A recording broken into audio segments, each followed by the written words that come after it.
Um, I do not lose hope at all. But I'm also not living in the clouds and away from the reality. The situation is very difficult. The oppression is very harsh. The occupation is not easy. The violence that families on both sides, Palestinians and Israelis, have suffered is tremendous. Uh, the tears that a mother cries in Palestine are the same tears an Israeli mother cries when both of their children are killed. And I get very angry from seeing this injustice continue. But I'm always hopeful, and I'm always looking for individuals that have that same hope, no matter where they are in this world, that can see that the future will be the future that we all seek, that it's not just a pipe dream we're talking about. And more, we're seeing Palestinians and Israelis who are starting to see a new vision for this land. More and more, we're seeing Palestinians come to us, not just requesting, but demanding of us to train them in nonviolence. A few years ago, when we talked about nonviolence, we were almost shunned from society.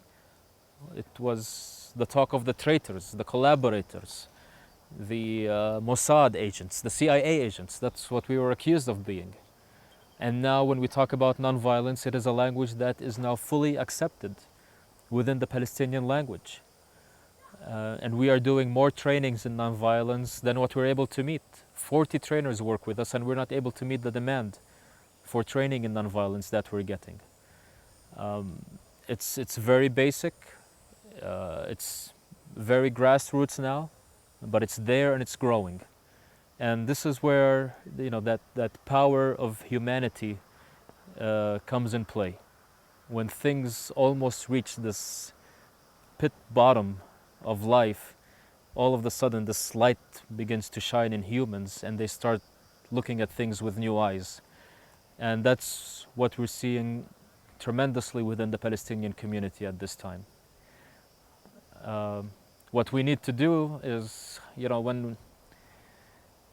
when we talk about narratives of individuals and of communities, I compare it to that light within humanity that every one of us has, that the stories and the experiences and the interpretations we have, as if they create layers of dust on that light. And as the years go on, as the stories intensify, as an individual grows in these narratives, from being a child, innocent child, now he grows into these narratives and these stories, these layers of dust and dirt begin to cover and cover and cover till almost that light stops shining, and is completely sometimes covered by this layers of mud and dirt and dust.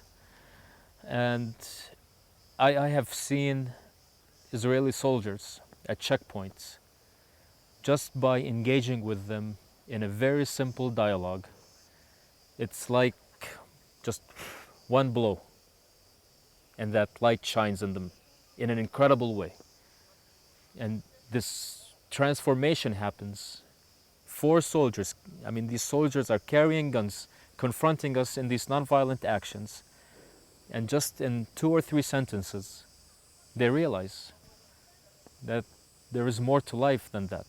There is more to being Jew than that, more to being Israeli than oppressing Palestinians. Now with others, these layers have been built so strong that it's not going to take just a few of us blowing at them. We're gonna need some heavy machinery to dig into them. But it's about having this commitment and realization that every single individual human being born has this light in them. No matter how oppressive, no matter how unjust, no matter how cruel they might be, it is to understand what makes this light from not shining in their lives, and how to address that and how to heal them becomes the challenge from us. And to commit to putting every single effort to doing that is very powerful.